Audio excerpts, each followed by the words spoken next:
Struggling to log weekly timesheets in Zoho Books without errors? Follow these 10 clicks to enter your hours in under 2 minutes.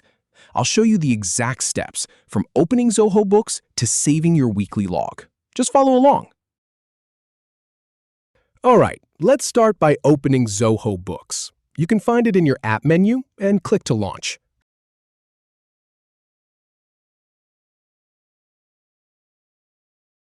Now, click on the plus icon to add a new entry.